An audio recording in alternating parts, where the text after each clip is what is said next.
Now, recently we saw a video circulating on social media where along the Kaduna Abuja highway where a purported abduction happened, and we saw vehicles, on the roadside. Did you see that video? Yes, it's almost, I would say, it's a video that has gone viral on social media. We have clips, from that incident along Abuja, Kaduna, where someone was videoing and showing some of the abandoned vehicles, belonging to the people that were kidnapped, by these bandits. And it's quite a tragic one. Just when we thought that, well, the situation is under control, then it appears that we have a lot more that needs to be done, as far as that is concerned. Now we have in the studio Shafi'u Suleiman, one of our correspondent, who is conversant with that route, to tell us, well, what exactly is going on, on that route. Just yesterday, you had to fly through that route, and then you have an experience, on that route. What exactly transpired? Well, first of all, let me use the opportunity to, condole with the family of the former, gubernatorial aspirant in Zamfara State who lost, his life in the process, and also to sympathize with the families and relatives of those that have been abducted along the road. Quite a number of people, looking at that video. Yes, it is by the grace of God, if I should put it that way, because I was actually on that road between 1 and 2 p.m. And I understand the incident took place around 2:30 thereabout.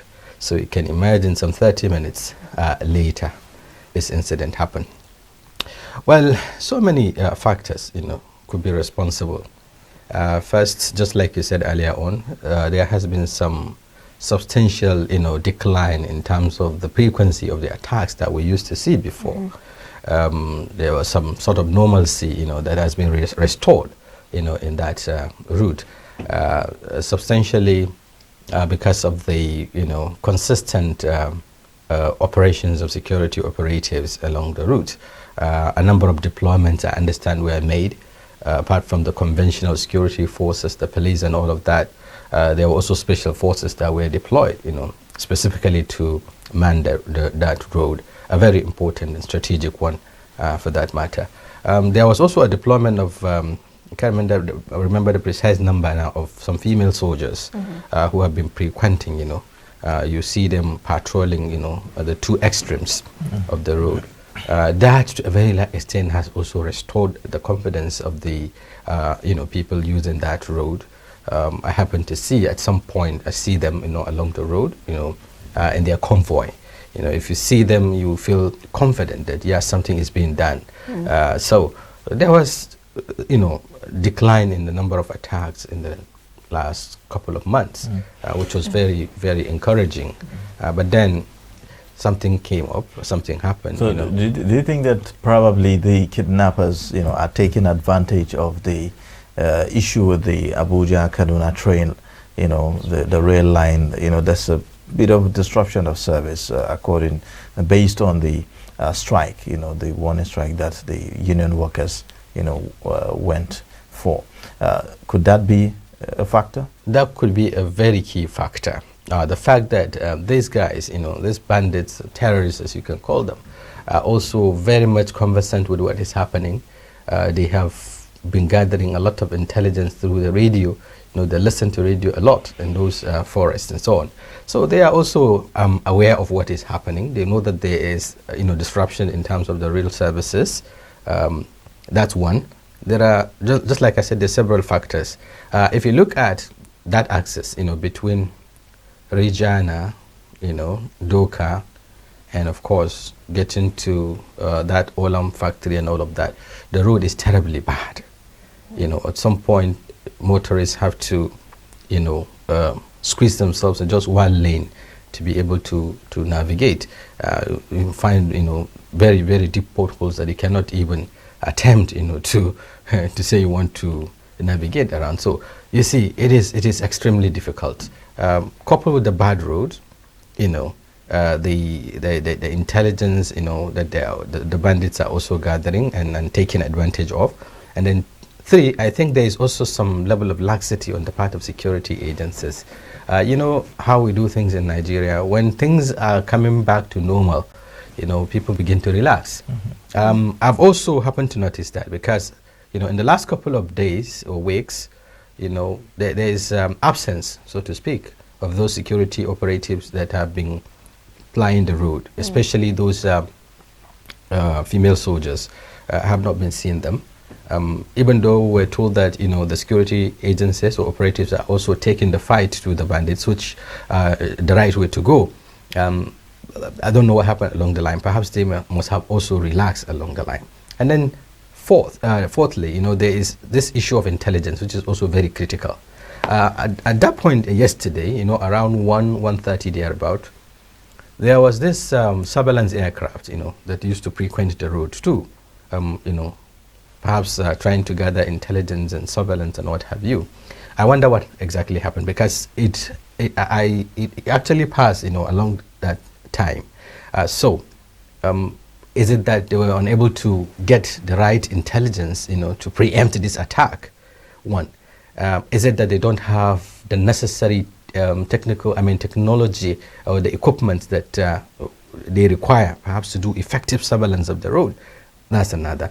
And then, again, also, there should be, the level of surveillance should also be frequent. You just find them do perhaps once or twice, and that's all. Okay. So all of this need to be really reviewed, because we as a country, it is appalling to say that we cannot, strategically man this road that is less than 300 kilometers or so. As strategic as the road is, whatever it requires as a nation, we should be able to, provide in terms of technology, in terms of surveillance equipment, and so on and so forth. These days you can even use drones, not necessarily so, to reduce cost and what have you. What stops even the federal government from deploying, if you like, close-circuit cameras, sophisticated one that can be monitoring or monitoring that road 24 hours. So I wonder what exactly is happening with us. Earlier I had wanted to ask, earlier I mentioned that you've not really seen much security operatives on the road anymore. I had wanted to ask, was it that they were withdrawn, over time? And is this because we have fewer security operatives in the country? Well, both, I wasn't there to say whether, they actually withdrawn.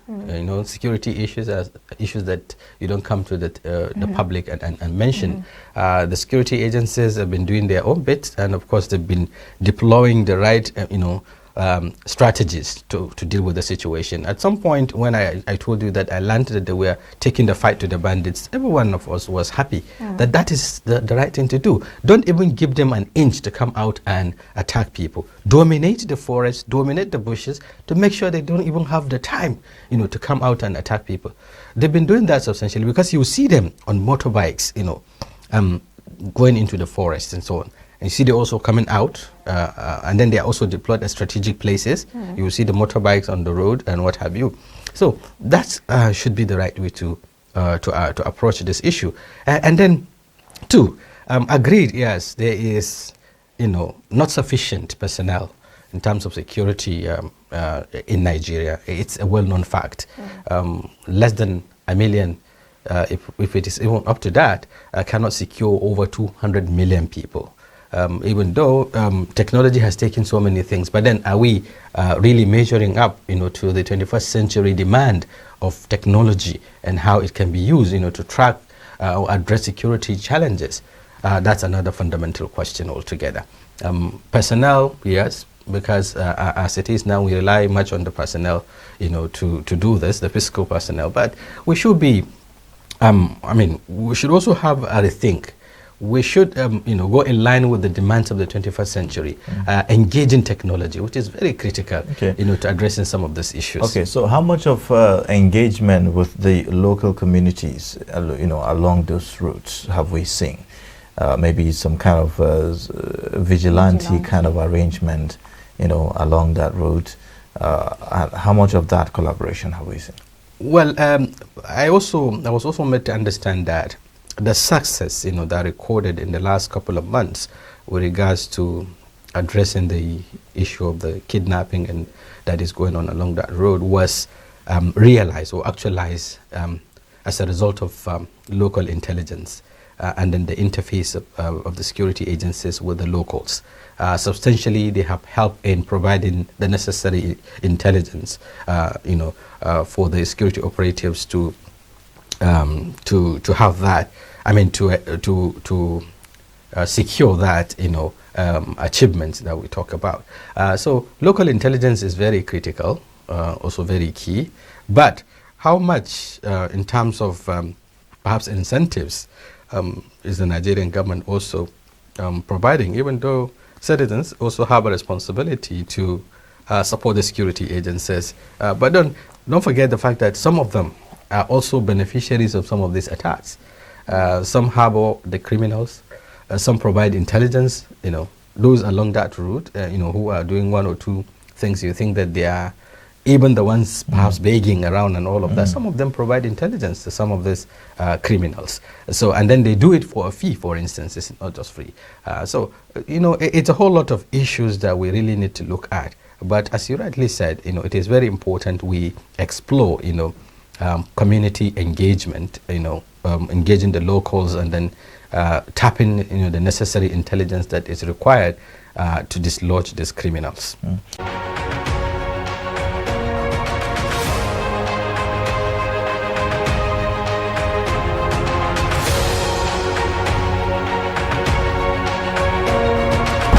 This is life kidnapping. This is kidnapping life in broad daylight. Thank God for our life on the 21st of November 2001. Thank you, God, for saving us. Nigga, my chisel. Thank you, God. Yes, thank God. Life one. Correct. You can hear the gunshot. God is faithful. You can hear the gunshot. It's slow down. God is faithful. Correct. You can hear the gunshot. God is faithful. You can hear the gunshot. Scaring them away. You can hear the gunshot. Life gunfire going on. God is faithful. Gunfire going on. Yes, sir. Then the boy somebody. They don't carry they have kidnapped some people. What's happened? La ilaha illallah. Oh God. Let's ask some people. So someone is been shot. He's oh shit right inside his car. Oh God. He's up in life on our way back. Oh shit, he's been shot. He's been shot. Under! Individual! Yeah! Individual here, God! What did I tell you? See individual! Hey, it's Gabokimu! They carry our friend. Hey, they don't carry our friend. Hey, see our friend. Hey, Jesus! I tell you, say this car! Hey. You say me also like motor Ah, Jesus, they carry our friend. Oh God! Oh God of creation! Oh, Jesus. Hey, I just live here before. Then, if any, Oh God! Why? See other people here. See other people here. Why? See other people here. Thank you. See other people come. That video is quite disheartening when you look at it. Shafi'u, some would ask, how were these bandits able to move these people they've abducted? How do they actually move people?